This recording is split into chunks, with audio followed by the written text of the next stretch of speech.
Welcome to Hemp Foundation Talks, where we listen to the heartbeats of the hemp industry and learn the celebrations, challenges, and discoveries from hemp leaders and advocates from around the world.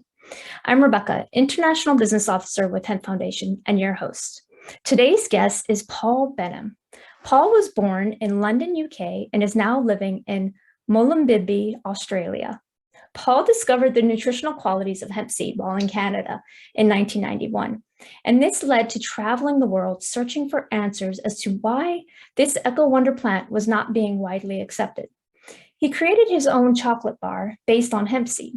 Upon reaching supermarket level acceptance, he considered the product a success, the best-selling health food bar in supermarkets, and moved on to create a range of other products, including hemp milk, hemp ice cream, hemp bread, and more for various companies.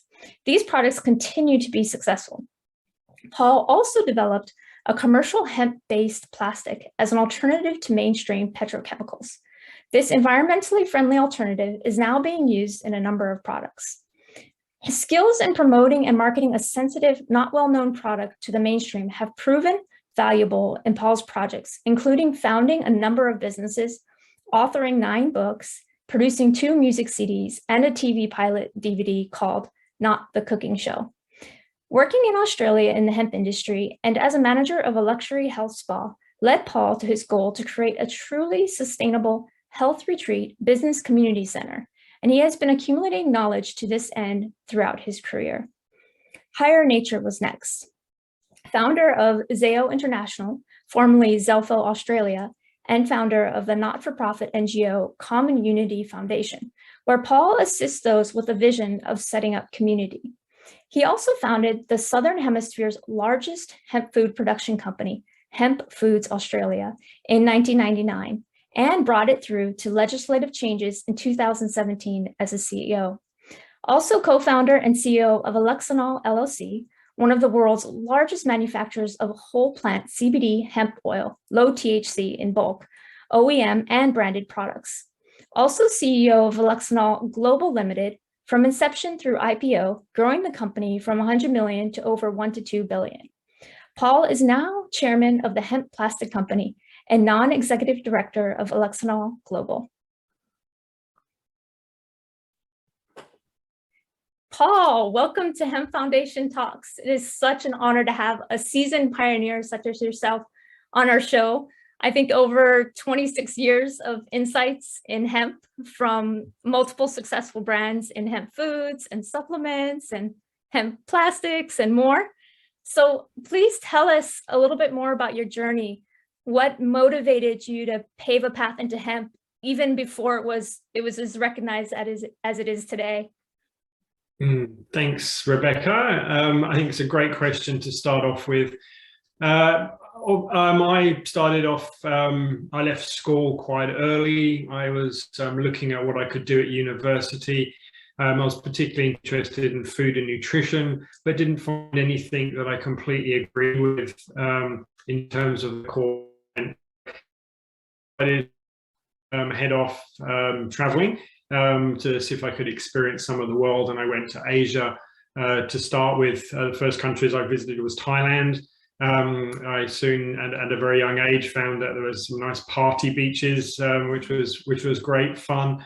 But that only lasted probably like a long weekend for me. Whereas when I realized where I was brought up in middle-class London, very different to Asia, islands with boats and no roads. And I soon found it fascinating. I thought, well, I want to see what this culture is about, where it comes from.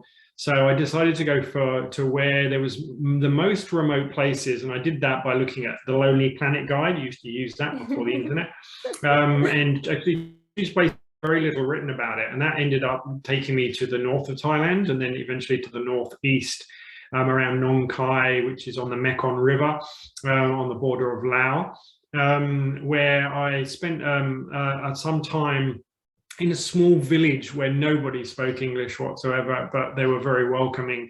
And that was my first lesson, is that how to communicate with people without words, without language, and without any cultural background connection, and found that I could actually connect with these people and actually be part of I guess, their habits, their journey, what they were doing, throughout the day.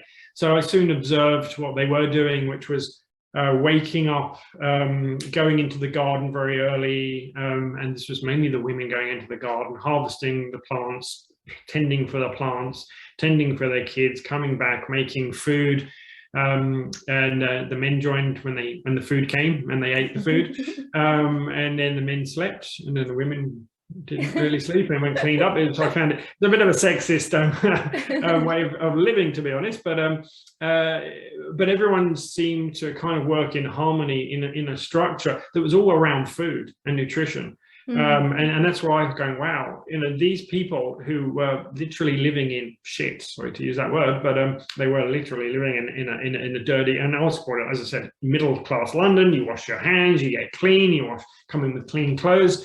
And these people were living in not so clean circumstances, but were the healthiest, most vibrant people that I'd ever met. And I was like, what is going on here? And that's when I started to look and watch their food habits. And without the words, without the story behind it, it was much easier to observe. So I found myself in quiet reflection. I ended up discovering meditation while I was there, and really dived deep into what they were doing, which led me to going, okay, now I want to study these parts of nutrition. And I realized that they were eating foods as fresh from nature as possible. No processed foods were there whatsoever. They weren't eating all the time. They were eating relatively simple foods, maybe spicy foods, but simple nonetheless. So I just looked into what was in those foods, and I discovered two things. One is, before I come to what was in those foods, was that it was the lifestyle, it was the coming together, it was the community, it was the working in harmony without complications, without hundreds of things going on. That ended up being one of the biggest things that I learned. The other thing I learned was that eating foods as close to nature and unprocessed, which means anything in a packet whatsoever, meant that they were getting the full amounts of essential fatty acids. And that is where I just kind of latched onto and decided to look into. And the more I looked into that, the more it led me back to North America, into Canada, in fact, where I went to health food trade shows looking for people studying essential fatty acids. And I read the book Fats That Heal, Fats That Kill. And I actually read that while I was in India. So I was going back and forth from Thailand and then India. And I spent a lot of time in North India, where I was teaching meditation and yoga, and just basically went with a backpack full of books where I was reading all about the subjects that I was interested in.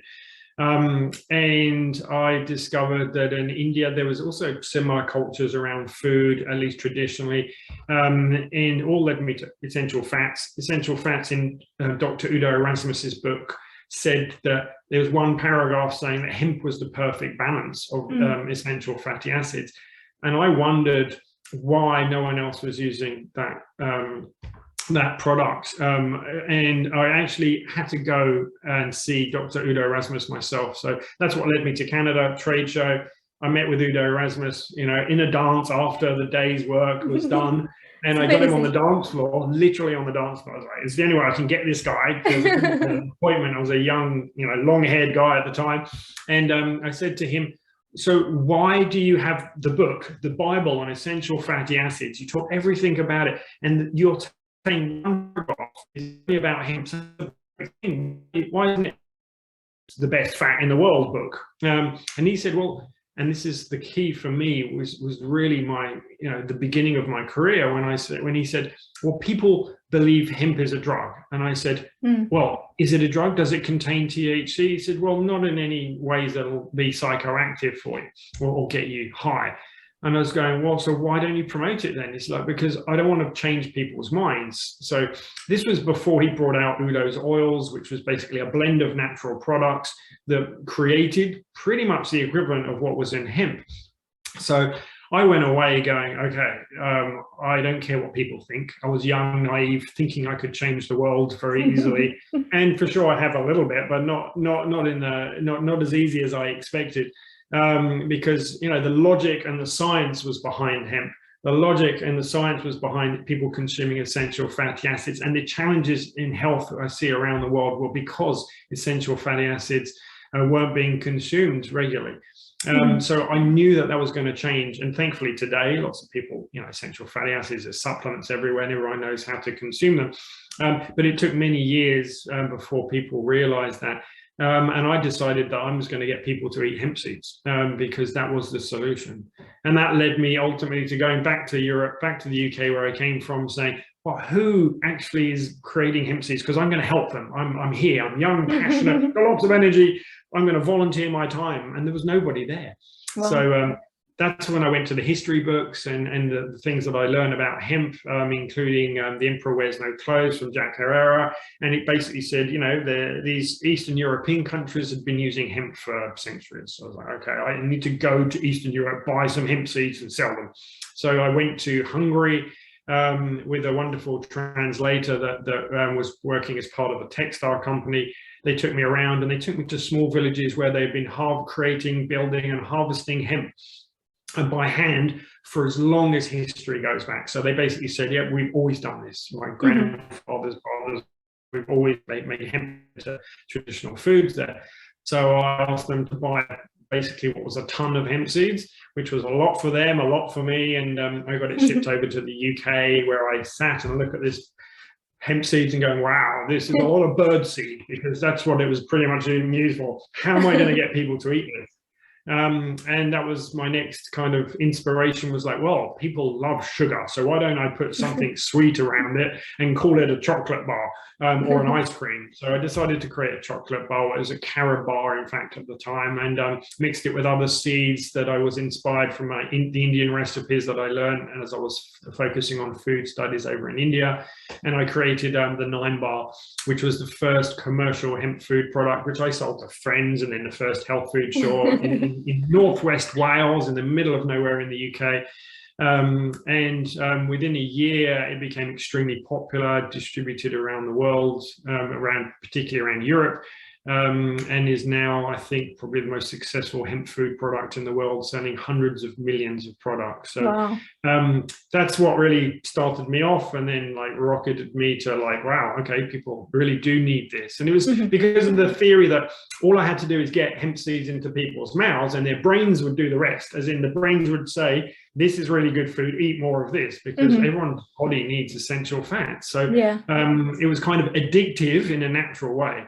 So it's bad to use that word relating to a potential drug, but it wasn't a drug and it wasn't physically addictive, but their brains made the choice that their bodies liked that and they should have more. So people kept consuming hemp foods, and then it continued onwards. And I made hemp milks, hemp breads, hemp tea, hemp miso, a whole bunch of products made from hemp, expanded from there in the UK, and that ended up leading me to Australia in the turn of the century, and that's where I find myself today, 22 years later, where I came here to change hemp foods because it wasn't legal when I first came here 22 years ago.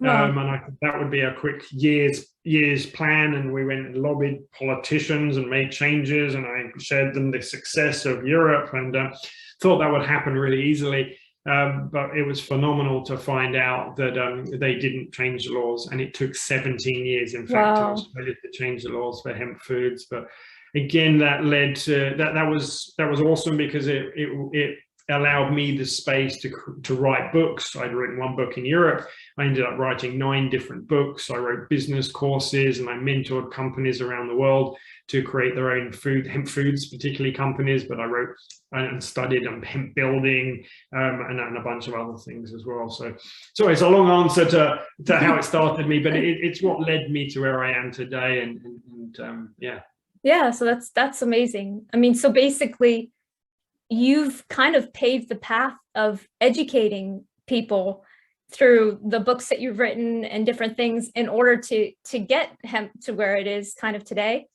How did you endure so many years of advocating for hemp amongst the slow road of changing laws?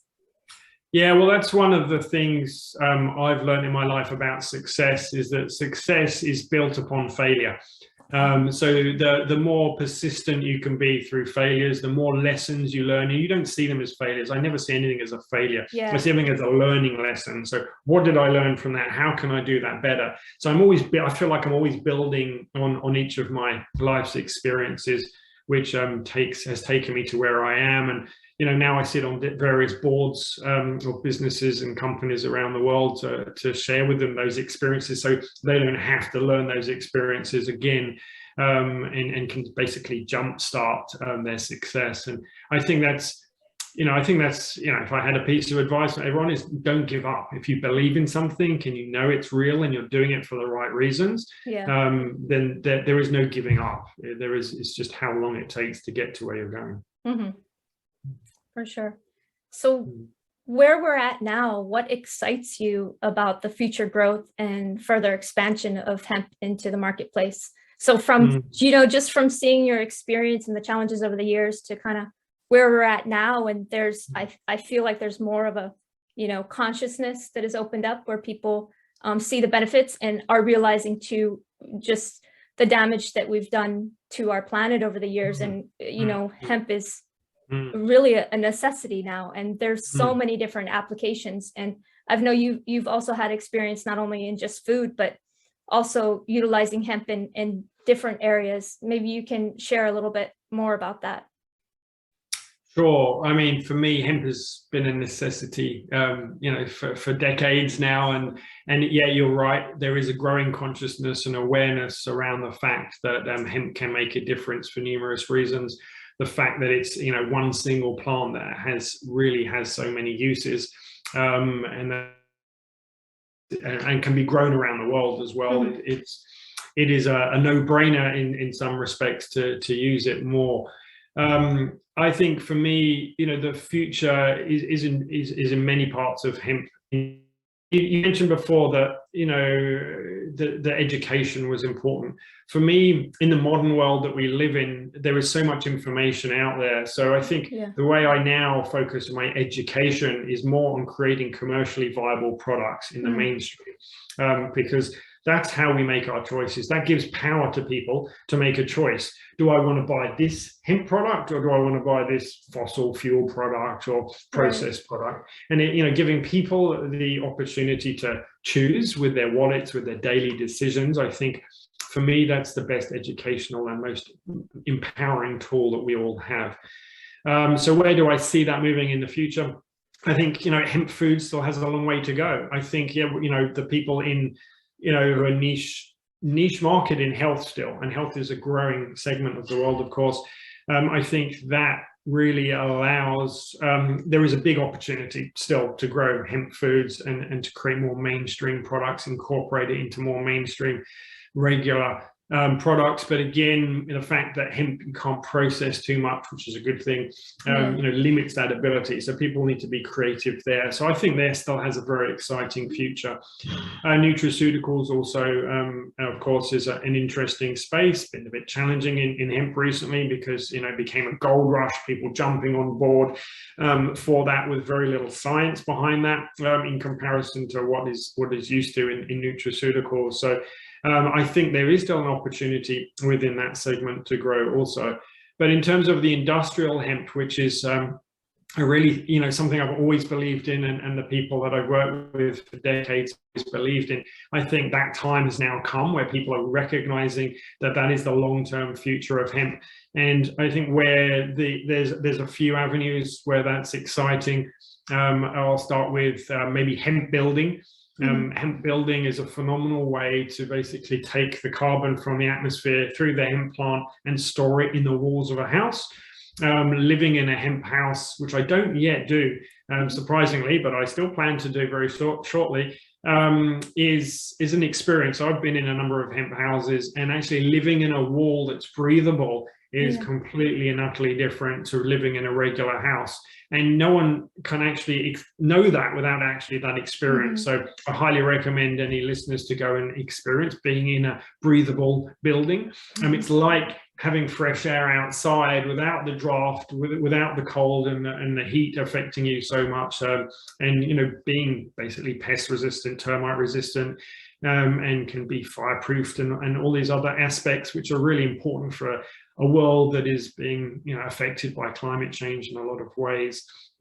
So I think building has a long way to go in terms of commercializing it. It's a very different methodology to how regular buildings are put up today and being commercialized. So regular buildings are being processed and being made super efficient.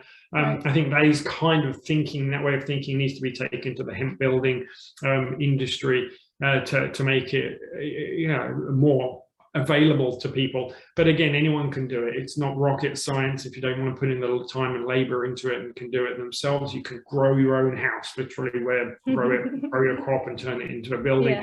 Yeah. It is quite practical to do. So that's a very exciting part of the future of hemp. I think hemp for paper, may come back at some stage. I think it's a very exciting opportunity. Again, why do we still use trees for paper? Yeah. We don't use paper so much anymore. Most of the world's become a digital world, but paper is still around us. I'm still surrounded by paper, and I have virtually a paper-free office, but I still have my. Well, when you go out and eat at a restaurant or things like that, there's paper. There is, yeah, there is. It can be changed. It can be changed. It can, toilet paper could be made from hemp, and it's not that rough, just to be clear. Yeah. You can make, just like in clothing, you can make hemp and feel like silk, and it can be 100% hemp. There are technologies to do that. Hemp is not always rough, and again, these are misunderstandings. It's all about manufacturing technologies, and so hemp can be made really, really well in all its forms. But what I think, honestly, is the biggest potential for the hemp industry, and that what's going to make the biggest change, and what I'm focused on quite a lot at the moment, is hemp plastics. I think using hemp as an alternative to current bioplastics is really going to make a difference, again, for carbon sequestration. Right. Hemp is carbon positive, so in comparison to regular plastics, we can save pretty much 5.6 tons of carbon if we substituted current, like something like ABS for hemp. So the Hemp Plastics company is something I started, and I guess I've kind of used as my philanthropy. Wherever I make any extra money, I put it into this business. Have for like 25 years. Wow. And it's gone through a number of iterations in over 25 years. Firstly, looking at how hemp can be used in injection molding, and I first did that. It became expensive. It smelled because it got burnt, and the technicalities I couldn't work over. But it was the first time I made it. Was the first person, I think, who had ever made hemp plastics, as far as I'm aware. Maybe Henry Ford had done that, apparently, in the history books, but as far as I can tell, no one actually made it. Everyone talked about the potential, but no one did it. So hiring some consultants early on was a good idea, and they did a lot of research studies. So I always knew it would be a future. But that never really took off for me, and I carried on with my successes. But over the time, I found another technology that someone had developed in Austria called, which was called Zelfo. We called it Zelfo at the time, which was 100% hemp material. Seemed phenomenal. So I brought the inventor over to Australia, which is where he was originally born, and we built a factory to produce things like hemp didgeridoos. And those kind of products were phenomenal material. I still love the material.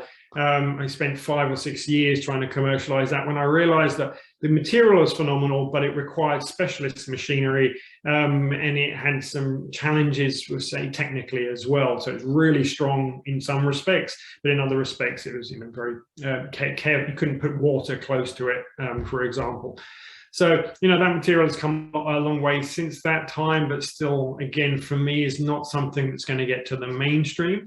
Mm-hmm. So about 5 or 6 years ago, someone else came to me with lots of people come to me, obviously, with lots of ideas. And most of them I'm like, yeah, sorry, I've seen that. Doesn't work for this reason or that reason. But one guy came to me and said, hey, I've got this technology for making hemp plastics commercially viable, much cheaper than anybody else.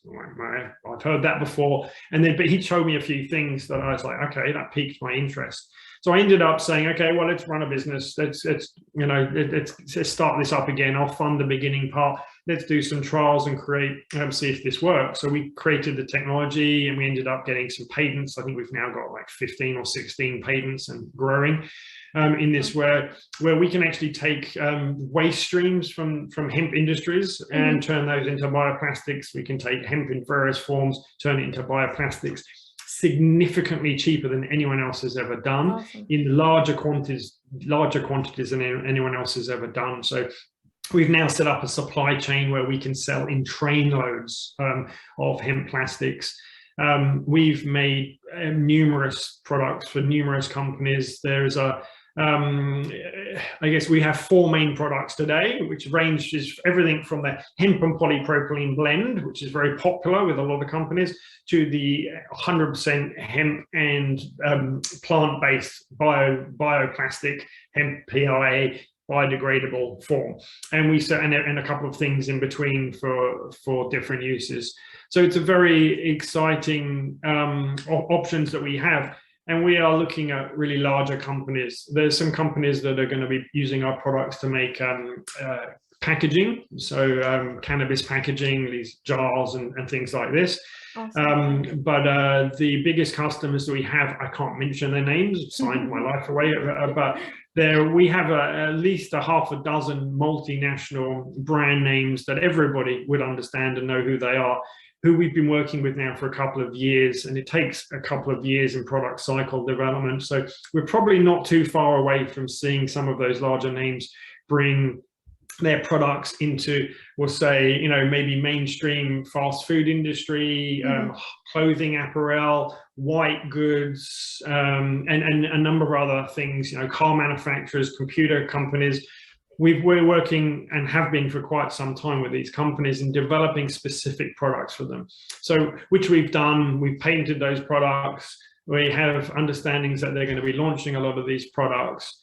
And I think this is what's going to make the biggest difference for the environment in terms of carbon sequestration. Right. I think it's going to be by far the largest user of hemp in the world.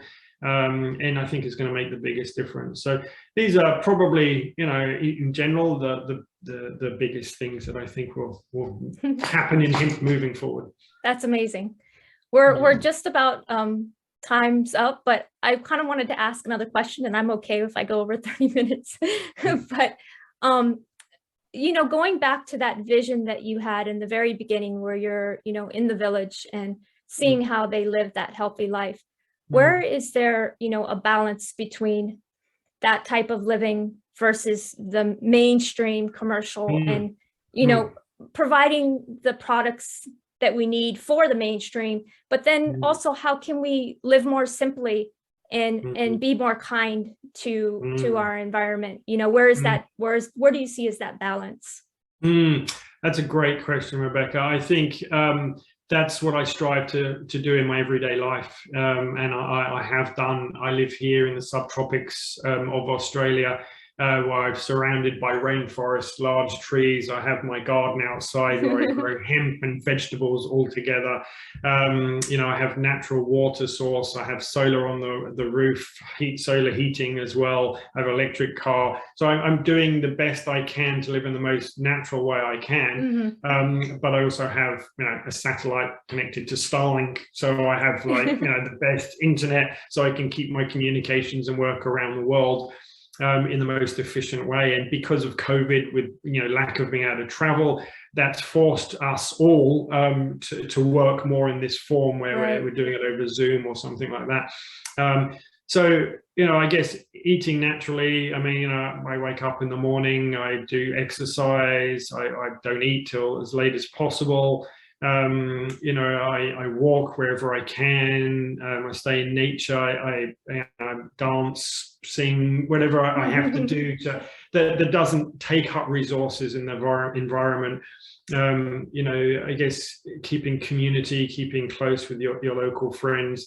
And then I still run multinational businesses right now throughout the world. So I think it is possible to do, but it's an ongoing balance because the world does change. I still have to fly. I still have to go to cities. because doing business in person is very important still. Yeah. Because ultimately it's about us humans. We have the opportunity to make the difference, to make the change, to be excited about what we're doing, and working together is what this is all about. So I'm constantly looking for people to work with who I can relate to, who actually want to make this difference, who want to work in harmony with nature as a priority, and people first. Because successful businesses come from that foundation, and if they don't and they're still doing a good thing, they're still successful in my view as well. So I think it's really coming inside is the answer, choosing what we want to do, why we are doing it. The why is the first thing that we come to. And looking at every small thing that we do, the small choices that we make in life are the critical ones, I find, and they all add up to making a big difference. Yes. Thank you so much, Paul. I really appreciate the work that you're doing, and you're such an inspiration. And thank you so much for your time and for being on our show today. Namaste. Thank you. Thank you for listening to Hemp Foundation Talks. Hemp Foundation is a nonprofit social enterprise on a mission to provide solutions for our current ecological crisis. Hemp Foundation and their brand Uki has created a value chain from village farms to the marketplace, utilizing the many benefits of hemp to overcome deforestation, fight plastic pollution, and support regenerative practices to heal our earth. The foundation supports over 250 small village farmers in the Indian Himalayan region. In addition, they employ widows and women in the production of over 500 hemp products for the marketplace, from clothing to food to hemp bags, a large range of textiles, embroidered fabrics, home goods, and even hemp bioplastic. To learn more, visit hempfoundation.net.